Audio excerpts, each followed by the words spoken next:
ನೋಡಿ ವೀಕ್ಷಕರೇ, ಈಗ ದಶಮಿ ದಿನ 18ನೇ ತಾರೀಕು ಏಪ್ರಿಲ್ ದಿನ ದಶಮಿ ಇದೆ. ದಶಮಿ ದಿನ ಶುಕ್ಲ ದಶಮಿ ಇದೆ. ಅಂದರೆ ಶುಕ್ಲ ದಶಮಿ 18ನೇ ತಾರೀಕಿನಿಂದ ಆ ದಿನ ಯಾರ್ಯಾರ ಮನೆಯಲ್ಲಿ ತುಂಬ ಹುಷಾರಿಲ್ಲದೆ ಸಾಯ್ತಾ ಇರ್ತಾರೆ, ಅಂದರೆ ತುಂಬ ರೋಗ ರುಜಿನ ಬರುತ್ತೆ ಅವ್ರ ಮನೇಲಿ, ಅಂದರೆ ಯಾವಾಗಲೂ ಹೆಲ್ತ್ ಪ್ರಾಬ್ಲಮ್ ಇರುತ್ತೆ ಮನೇಲಿ ಜನಗಳಿಗೆ. ಅವ್ರು ಏನು ಮಾಡಬೇಕು ಅಂದರೆ ದಶಮಿ ದಿನ ಶುಕ್ಲ ದಶಮಿ ಅಂದರೆ ಧರ್ಮರಾಜನ ದಶಮಿ.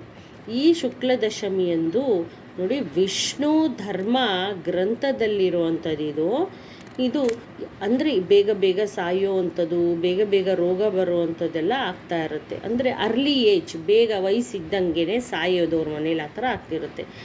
ಅದಕ್ಕೋಸ್ಕರ ಏನು ಮಾಡಬೇಕು ಅಂದರೆ ನೀವು ಒಂದು ಹೋಮ ಮಾಡಬೇಕು ಮನೆಯಲ್ಲಿ. ಇವತ್ತೇ ಎಲ್ಲ ರೆಡಿ ಮಾಡ್ಕೊಂಬಿಡಿ, ಒಂದಿನ ಮುಂಚೆ ಹೋಮದ ಕಡ್ಡಿ, ಹೋಮದ ಕುಂಡ ಎಲ್ಲ ರೆಡಿ ಮಾಡ್ಕೊಳ್ಳಿ.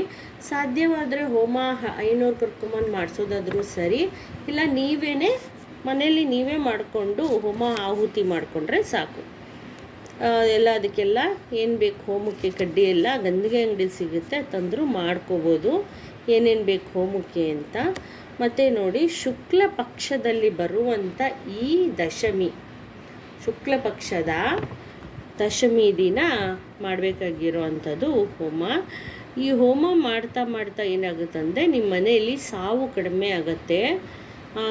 ಹುಷಾರಿಲ್ಲದೆ ಇರೋದು ಆವಾಗವಾಗ, ಮತ್ತು ಏನಾದರೂ ರೋಗ ಬರೋದು, ಹಾಸ್ಪಿಟಲ್ಗೆ ಹೋಗುವಂಥದ್ದು, ಹಾಸ್ಪಿಟ್ಲಿಗೆ ಖರ್ಚು ಮಾಡುವಂಥದ್ದು ಇದೆಲ್ಲ ನಿಲ್ಲುತ್ತೆ. ಕಾಲು ನೋವು ಬರೋದು, ಸುಸ್ತಾಗೋದು ಇದೆಲ್ಲ ಕಡಿಮೆ ಆಗುತ್ತೆ. BP, ಶುಗರು, ಮತ್ತು ಕಾಲು ಪ್ರಾಬ್ಲಮ್ ಇರೋರು, ಮಂಡಿ ಪ್ರಾಬ್ಲಮ್ ಇರೋರು, ಈ ಥರ ಎಲ್ಲ ಆಗುತ್ತಲ್ಲ, ಬ್ಯಾಕ್ ಪೇಯ್ನು, ತಲೆನೋವು ಇದೆಲ್ಲ ದೂರ ಆಗುತ್ತೆ ವೀಕ್ಷಕರೇ. ಈ ದಿನವೇ ಮಾಡಬೇಕು 18ನೇ ತಾರೀಕು ಏಪ್ರಿಲಲ್ಲಿ.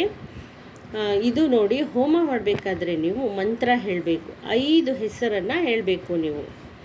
ಓಂ ಯಮಾಯ ಸ್ವಾಹ, ಓಂ ಧರ್ಮರಾಜಾಯ ಸ್ವಾಹ, ಓಂ ಕಾಲಾಯ ಸ್ವಾಹ, ಓಂ ಮೃತ್ಯೋ ಸ್ವಾಹ, ಓಂ ಅನಂತ್ಯಾಖ್ಯಾಯ ಸ್ವಾಹ ಅಂತ ಈ ರೀತಿ ನೀವು ಹೇಳಬೇಕು. 5 ಮಂತ್ರ ಮತ್ತೊಂದು ಸಾರಿ ಹೇಳ್ತೀನಿ ಕೇಳಿಸ್ಕೊಳ್ಳಿ ವೀಕ್ಷಕರೇ.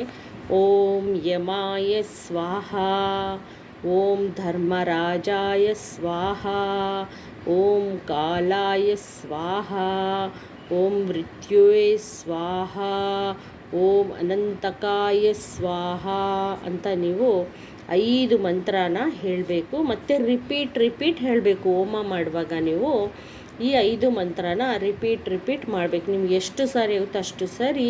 ಮತ್ತು ಮಂತ್ರ ಹೇಳುವಾಗ ಸ್ವಾಹ ಅನ್ನೋದನ್ನು ಮಾತ್ರ ಬಿಡಬಾರ್ದು.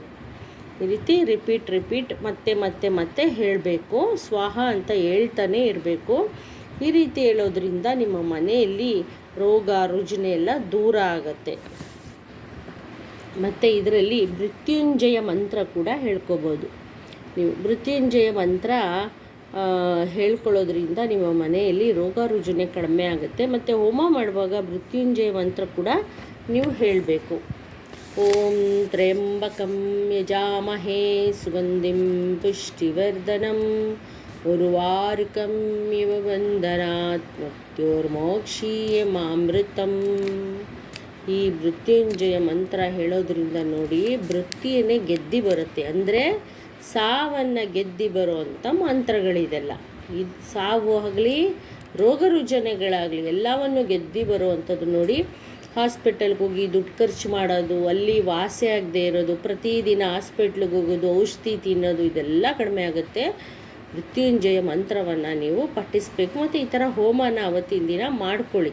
ಶುಕ್ಲ ದಶಮಿ ದಿನ ನೀವು ಈ ಅಂದರೆ ದಶಮಿ ದಿನ 18ನೇ ತಾರೀಕು ದಶಮಿ ಅವತ್ತಿನ ದಿನ ಮಾಡ್ಕೊಳ್ಳಿ.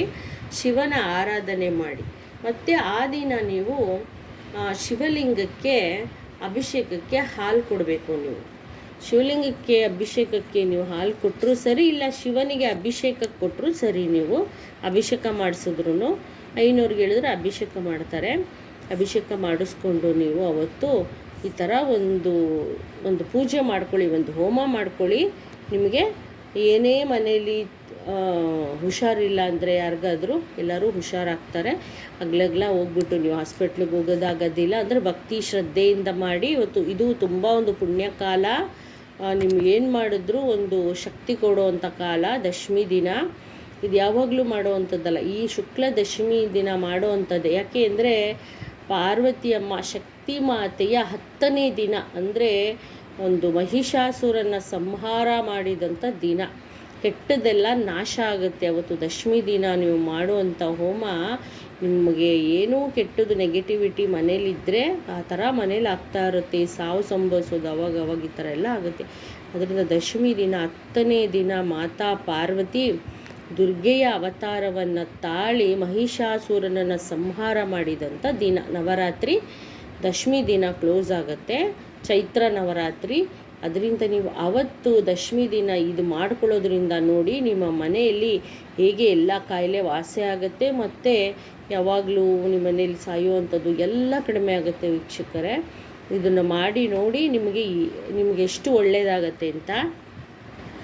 ಮತ್ತು ಹೋಮದಲ್ಲಿ ಸ್ವಲ್ಪ ಎಳ್ಳನ್ನು ಬಳಸಿ ತುಪ್ಪ ಹಾಕಬೇಕು. ತುಪ್ಪ ಅಂದರೆ ತುಂಬ ಚೆನ್ನಾಗಿರೋ ತುಪ್ಪವನ್ನೇ ಹಾಕಬೇಕು ನೀವು.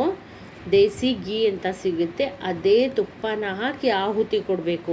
ಒಂದೊಂದು ಮಂತ್ರಕ್ಕೂ ಒಂದೊಂದು ಚೂರು ತುಪ್ಪ ಹಾಕ್ಬಿಟ್ಟು ಆಹುತಿ ಕೊಡಬೇಕು. ನೀವು ತುಪ್ಪದಲ್ಲೇ ಮಾಡಬೇಕು, ಬೇರೆ ಏನು ಬಳಸೋಗಿಲ್ಲ, ಎಣ್ಣೆ ಎಲ್ಲ. ತುಪ್ಪದ ಆಹುತಿ ಮಾಡಿ. ತುಪ್ಪದ ಆಹುತಿ ಮಾಡೋದ್ರಿಂದ ಈ ಎಲ್ಲ ಒಂದು ಯಮರಾಜ, ಧರ್ಮರಾಜ, ಕಾಲಾಯ, ಮೃತ್ಯು, ಅನಂತಕಾಯ ಎಲ್ಲರೂ ತೃಪ್ತಿ ಆಗ್ತಾರೆ.